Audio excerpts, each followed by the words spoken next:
Hello everyone, Black Rose Duelist here, and today I'm back with my top 5 decks of March 2016. Now, it's been over a year now that I've been doing this series. It's just crazy to see how Yu-Gi-Oh! In general has changed over the year. Last time in March 2015, Necros topped the list, followed by things like Ritual Beast, Clipfort, Shadal, and Satellar Knights. Now none of those decks are to be seen anywhere, so it really is interesting to see how things change that fast. Another thing that's really obvious over the past year, pendulums have skyrocketed in not only popularity, but pricing. The only relevant pendulum deck at this time, a year ago, was Clipfort, and it wasn't even like the dominant deck. Now we have Pepe, Magispectors, and many, many other versions of like Draco Slayers and Pals and such. So it really is crazy to see how crazy the game has changed. And honestly, I don't know if it's for the better or worse. It really is up to you. It reminds me of the Dragon Ruler format of when everything just kind of went to just hands to the wall. There's no stopping the train of power. So we really have to see the top 5 because, that's why you're here. Before I start the top 5, I wanted to say that I have a Pokemon 20th anniversary event on my gaming channel. It's a very fun, interactive thing. So if you like Pokemon, I'll have a link in the description, as well as if you like gaming in general, you can check out my gaming channel and subscribe. Okay, now let's get to number 5. Now, number 5, it was between Mermail and the deck that's number 5, and that's Phantom Knights. I only put Phantom Knights in here because I think it has the power to be more powerful than Mermail. I think Mermail has a little bit of an edge right now in terms of popularity, but I think Phantom Knights is a power that hasn't really been tapped into yet.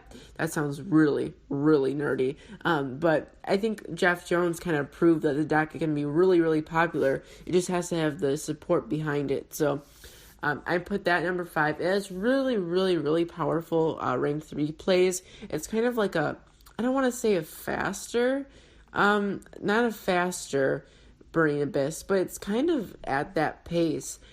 It gets kind of more strong plays and has better back row, in my opinion. So it kind of is a better Burning Abyss without the limitations, because Burning Abyss has some hits in its little circle of friends.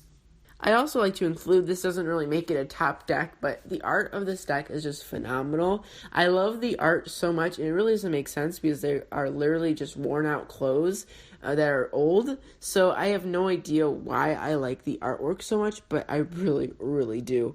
I wanted to include a really interesting statistic I found in Yu-Gi-Oh! Organization. I'll leave a link in the description below if you want to further look it up. But Phantom Knights, 14 out of 985 players in YCS Prague played Phantom Knights. That's 1.42% of the players. 1/14 of them made it to the top 32. So, on the other hand, Mermatlantians, 79 out of 985 players played Mermatlantians. That's 8%. And only 1 out of those 79 made it to the top 32. So that kind of brings on my opinion that Phantom Knights, less people are playing them, 14 out of 985, but 1 made it to the top 32. On the other hand, 79 out of 985 played Mermatlantians. That's 60. I'm bad at math right now. That's like 55 more people played Mermatlantians than Phantom Knights, but they still have the same result in the top 32. So don't underestimate this deck. I think it can really, really, really leave a dent. Number 4 is Burning Abyss. I hope my little distraction worked on you. I said Phantom Knights were the better Burning Abyss deck. That was kind of my distraction, so you wouldn't bet it's number 4. But Burning Abyss is number 4. And the reason I have it number 4 is it's a really, really fast rank 3 spam. It's the faster Phantom Knights, in my opinion. Yes, I did say the other thing earlier. I take it back. But I just wanted to confuse you guys. Phantom Knights, I think, are stronger in their XC summons, while Burning Abyss are faster with them. So Burning Abyss, I'll go back to this statistic, 12.5 players in the top 32 were Burning Abyss. So 4 out of 32. So we had 4 in the top 32 were playing Burning Abyss, which is pretty good. So, only 3.25 in the event in total played it. So that's a really good statistic. That means that the deck is doing really good for the amount of players playing it. On the other hand, the deck, I think, has a really bad matchup against Kozmos.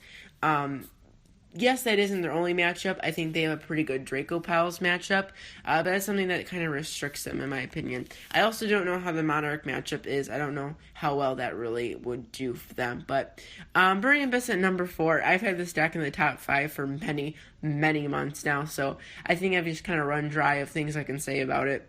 At number 3, we have Monarchs. Monarchs were number 2 on the February 2016 list last month, but this time it went down. It went down not because the deck is bad, but I feel like kind of the hype for it went down. I think a lot of the reason why people were playing it last month was because it was a cheap $10 deck, I guess $30 deck. All you really need is 3 structure decks, right? Because you don't need an extra deck of Monarch. So the deck was really, really accessible. It was really, really just easy and fast to pick up and play. So I think that was one of the main reasons why it was big last month and why I put it at number 2. The deck is still a strong deck. I just don't think it's worth top 2 placing. I don't know how to feel about it necessarily. I feel like they're just big beaters that kind of stall. And I feel like if you just get like a Raigeki or something, their plan's ruined. So I know that's going to get a lot of hate in the comments, but I just feel like Monarchs, even though it's ironic because they're really big and strong, I feel like they're kind of weak. I feel like, I guess you could say, the bigger they are, the harder they fall. I feel like once they fall once, there's really no way for them to come back. Looking at it against like Kozmos or a Pendulum deck like Magispector, they can come back instantly. They can summon 5 monsters in one summon. So the fact that they're kind of slower kind of brings them down. And I feel like their comeback plays and their slowness just overall aren't good enough to make it in the top 2 when you have other decks that can make those plays much more effectively. Number 2, we have number 1 from last month, and that's Kozmo. Kozmo made up 7 out of the top 32 of YCS Prague, which is pretty good. That's 21% of the top cut. Monarchs had 6 out of 32, which is 18.8%. I'm not basing this off of the list. It just so happens that many of my reasons are going along with this list, and my listing is very similar to the results. And I guess you could say that's how accurate my top 5 is, because it shows in events. Anyways, not to boast myself, but we have Kozmos at number 2, and Kozmos, I really, really go back and forth on this deck. Like, I hate it, but I love it. I think I really enjoy the appeal and the art style of the deck. I just don't appreciate its play style necessarily, because it's just one of those decks that I just hate playing against, because I know Pendulums, when they die, they go to the extra deck, right? But there's ways around that, and you can stop them fairly easily from Pendulum summoning them again by destroying the scales, playing something that stops them from special summoning the next turn. You can't play it during your turn. They can't Pendulum summon during your turn, unless there's some gimmicky card that lets them. But Kozmos, on the other hand, they summon a Dark Destroyer. The Dark Destroyer dies, they get a Forerunner. The Forerunner dies, they get a Slip Rider. Slip Rider destroys a spell or trap. Slip Rider dies, they get a Kozmo Good Witch. And they probably end up having another Dark Destroyer in their hand. You know what they're going to do with that Dark Destroyer? They're going to summon it off of Good Witch. Then do the same thing over and over and over and over and over again. It just really, really, really annoys me. That was a lot of emotion. I apologize. But I just dropped my microphone. I apologize again. I'm so unprofessional today. It's just the deck's making me so mad. I'm losing concentration. It's just playing against the deck is one of those things that you just don't want to do at all. It's really annoying. No offense to Kozmo players. If I could be a Kozmo player, I would be one, but they're just too expensive. I just don't feel like the deck takes that much skill, and the ideas behind the plays are really, really lackluster, and just the overall motives and the ideas the deck brings are just sort of stale to me. So I just wish the play style was more creative or as creative as the art style was, even though it's not creative. I guess they ripped it off. But I wish it was as appealing as the art style was. But the stats don't lie. My opinion don't lie. The deck is a solid contender for number 2. Number 1, I completely misjudged this deck. I looked at the list the arrangement, or whatever they're called, the adjustment, the mini ban list. It's considered a ban list for me. And I really thought Pepe was over. Now, Pepe is over. It's just, it changed forms. And now it's Draco Pals, which it doesn't really change the deck that much to begin with. But there's some minor adjustments that make the deck a bit slower. Going back to the statistics, we have 12 out of 32. That's 37%, making it in the top 32, which is a pretty substantial amount. That's over a third. Almost 50% of the decks in the top 32 were Draco Pals. So it's fascinating to see how powerful they are without a lot of their support, and a lot of support they lost. And the fact that they're pretty expensive too.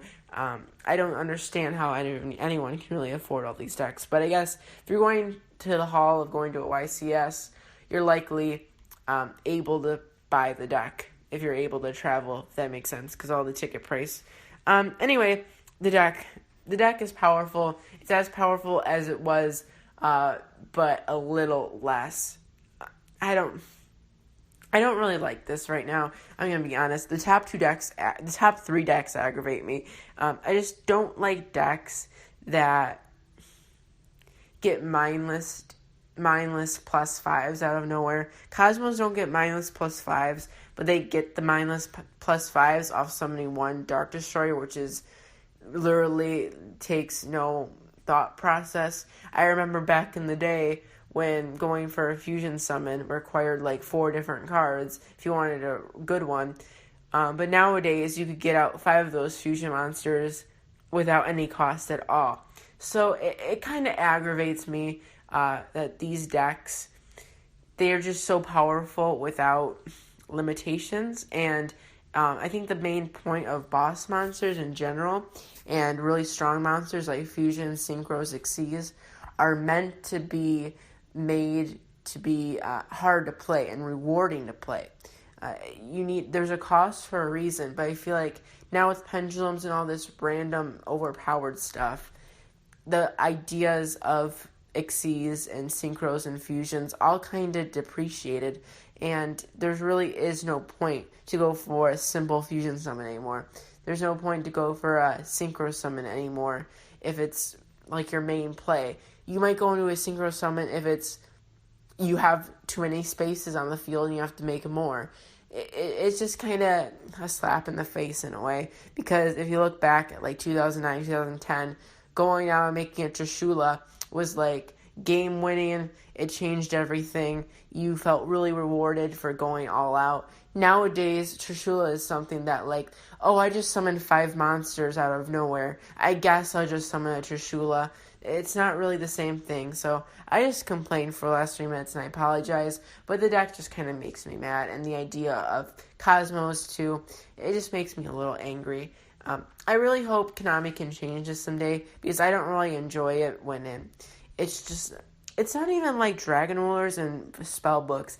Like, the matches between them took so much skill, and even though Dragon Rulers were extremely overpowered, there were still ways around them, and they didn't get to summon all 5 of their dragons. There were limitations behind it. There were requirements and requisites to play the Dragon Rulers. Same with the spell books. You went like +4 in card advantage with Judgment, but it took a lot of cards to do, and it didn't really give you the same power-ups. Like, adding spellbooks, you might get like more searches, you might get an extra draw, you might gain 1,000 attack points. But with Pendulum Summoning, it's summoning 5 monsters, likely to go over 8,000 damage. It's just ridiculous. So, again, now it's a 4-minute debate, but I want to hear your opinions below. Not even about the top 5 decks anymore, just more about what you think about Yu-Gi-Oh! Right now in the top 5 decks, how they relate to your ideals for Yu-Gi-Oh! And how things have changed. Also, you can put your top 5 decks, what you think your top 5 is. I think the top 5, at least the top 3, is pretty set in stone. I guess the 4th and 5th place are debatable, but really, who's counting under the 3? Because they only make up like 5% of the top 32. So, thank you for watching. If you like this video, please make sure to hit that like button and subscribe. And check out my gaming channel. I Promise you, it's full of great, marvelous content. So again, this is a Black Rose Duelist, and I'll see you guys next month with April's top 5 decks of 2016. See you guys later. Bye. Hello everyone, Black Rose Duelist here, and today I'm back with my top 5